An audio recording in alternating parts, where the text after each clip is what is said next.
sense. And it's one of the reasons why Donald Trump has gotten endorsements from across the political spectrum. You know, we've got on the Trump team, we've got people like Nikki Haley and Brian Kemp, and we've also got RFK and Tulsi Gabbard. You know why?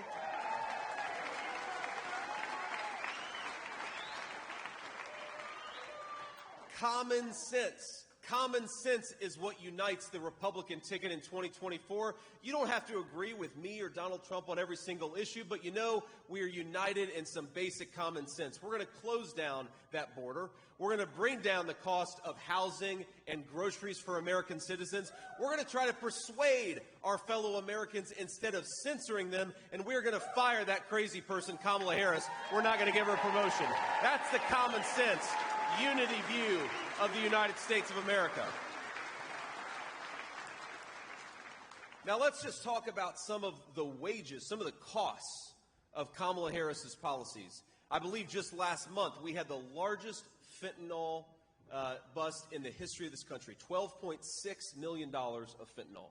And let's talk just a little bit about the human cost of this, because these are not just statistics. $12.6 million, that's a lot of money, of course, and that's a lot of fentanyl. But let me tell you just a personal story. You know, a lot of you know where I came from and how I grew up, but some of you don't. I was raised by my grandmother, a working class Appalachian woman from Eastern Kentucky. She was a Spitfire. God bless you guys. Thank you. Now, Mamaw was an interesting study in contrast. You know, Mamaw, she was a woman of very deep Christian faith, and even though she didn't graduate from high school, she thought very seriously about what her Christian faith required of her. Mamaw also loved the F word, my friend. And I'll tell you, my wife will attest to this. She gets mad at me from time to time because, you know, sometimes I talk like Mamaw. And that means sometimes our 4-year-old talks like Mamaw, and nobody wants a 4-year-old who talks like Mamaw. I won't even repeat some of the things that she said. I know we've got cameras here and we've got some kids too. But, you know, Mamaw, because she was tough, but because she was loving, and because she was firm and disciplined, but also because she gave me a home when I needed one, I was able to live the American dream. And I think the American dream is worth fighting for and worth preserving for, isn't it?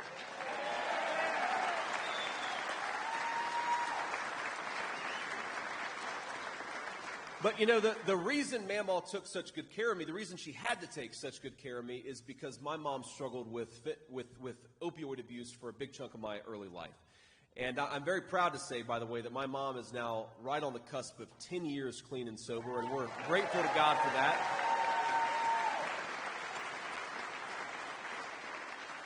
And for all of you who have a loved one struggling with addiction, there is hope on the other side of addiction. There is hope in recovery, and there is grace out there, but only if we make our streets safe enough to give people second chances. Because one of the things that I really do believe is that if the poison that Kamala Harris has invited into this country in 2024, if it was coming across when my mom was still struggling with addiction, I don't think I would have gotten that second chance with my mom. I don't think that she'd be on the cusp of 10 years clean and sober, and I don't think our 3 kids would have gotten to build a great relationship with my mom and their grandmother. And if we believe in anything in this country, in the America First movement, we believe in second chances, and Kamala Harris has taken it away from our citizens. We're going to fight to rebuild it. We're going to fight to rebuild the American dream.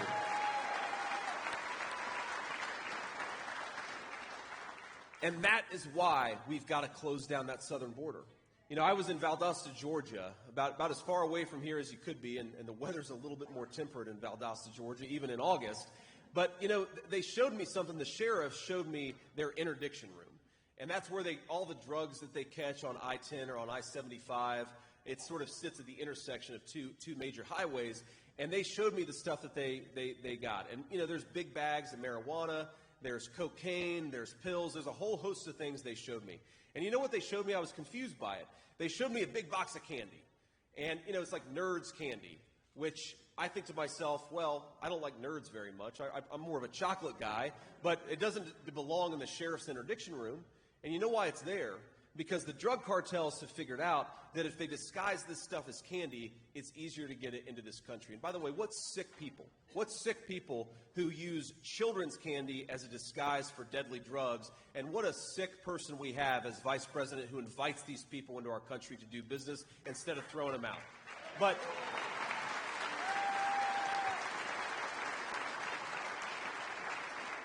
you know, it makes me realize that you've got kids who are going to get into a packet of candy on a playground or in their school, and it's going to take their lives. And the reason it's going to take their lives is not because any kid should suffer for picking up a bag of candy, but because their leadership, our children's leadership, has failed them.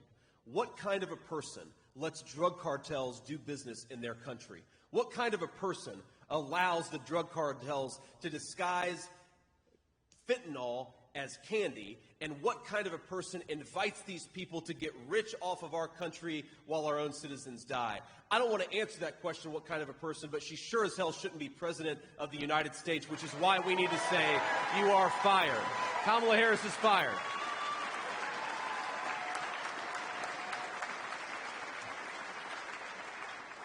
Now, it's interesting, though, because, you know, the media loves to cover that Kamala Harris is running a campaign on joy. They say this all the time. Have you heard this? The Democratic National Convention was all about joy. And I thought to myself, well, you know, what does Kamala Harris have to be especially joyful about? She's been the vice president for 3.5 years. Americans can't afford groceries. Americans can't afford to buy a home, especially young families. 65% of young Americans are not going to be able to buy a home because of Kamala Harris's policies. We talked about the fentanyl coming into our country. Now, what Kamala Harris is joyful about is that she got promoted to the presidential nomination without earning a single vote. But you know what I'd like? I'd like a president or a vice president who's joyful because they did a good job for the American people. And that is Donald Trump, by the way.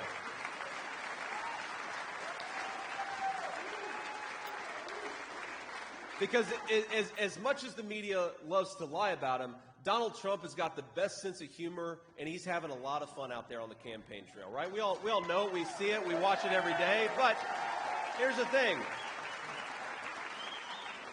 You know why President Trump is excited and happy about the future? It's not that he got a promotion he didn't earn. He's excited about the future because he knows this is the greatest country in the world, and the only thing that's broken about it is our failed leadership. He's excited about delivering lower grocery prices for Americans. He's excited about closing down that southern border. He's excited about making our streets safe again. And he's excited because the people of Arizona are about to elect him president of the United States to make all of us better off, not just him, all of us together.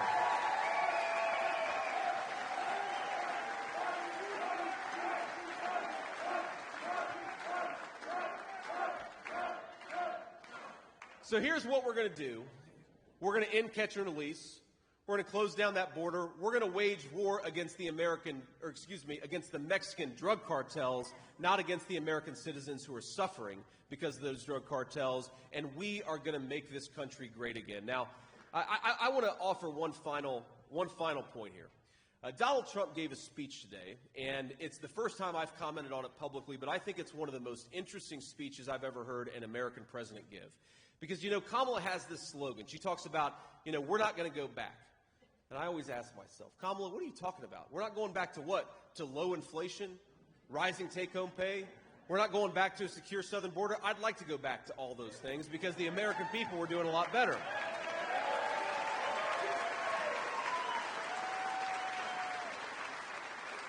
But I realize, my friends, that when she says we're not going back, we are going back to a very ancient and dark time in human history. We're going back. Kamala Harris wants to send us back to a place where you have to be rich to enjoy public safety, where you have to be wealthy to afford to buy a home in this country, where if you want to have a nice steak on a Friday night, you've got to make a lot of money. I happen to believe that middle-class Americans ought to be able to afford a nice steak on a Friday night. Isn't that just simple? So, you know, Kamala Harris wants to take us back to a point where the country and the world don't actually work unless you've got connections and unless you've got a lot of money. But the promise of this country, the promise of liberty and justice for all, is that whether you're rich or poor, you get to live in a safe community. Whether you're rich or poor, you get to afford a nice meal for your family. Whether you're rich or poor, you live in a country where your leaders protect the border instead of tearing it down.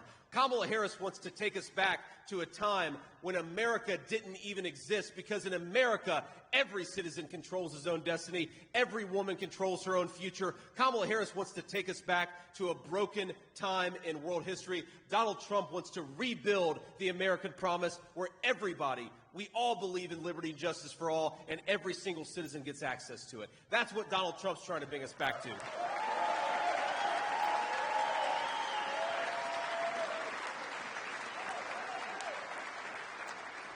And you know, he said something at this speech that I've just never heard anything like it from a person who wants to be president of the United States. Because for 30 years, there has been a broken consensus in this country that we don't need to make our own stuff. We don't need to employ our own workers. We'd rather buy energy from tin-pot dictators in the Middle East than from our own workers and from our own territory. And Donald Trump just ripped all that up today. And he said something that I think is going to live on in this country. It's going to dominate this country's policy for the next generation. He said that we want to reward American workers. We want to cut taxes on American workers and penalize companies that are shipping jobs overseas. Think about that. Because what Kamala Harris has been doing and what our broken leaders have been doing for a generation, not just her, but for 30 years, has been exactly the opposite. They've been raising taxes on American citizens to give health care benefits to illegal aliens and people who shouldn't be here. They've been raising your taxes and sending it overseas to Chinese companies that are building electric vehicles. And Donald Trump says that is bogus. That is garbage. We're not doing it anymore. So if America first means anything, it means we're prioritizing the American worker, we're prioritizing the American citizen, and we are rebuilding a country where wherever you came from, whatever your background is, whoever your parents were, liberty and justice for all, not just for the well-connected and not just for Kamala Harris's donors. God bless you all. Thank you for having me. Let's make this country great again. Donald Trump's going to do it. We just got to get him across the finish line.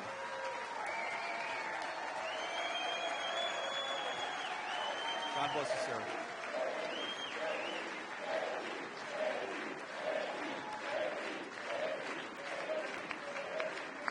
All righty. Now,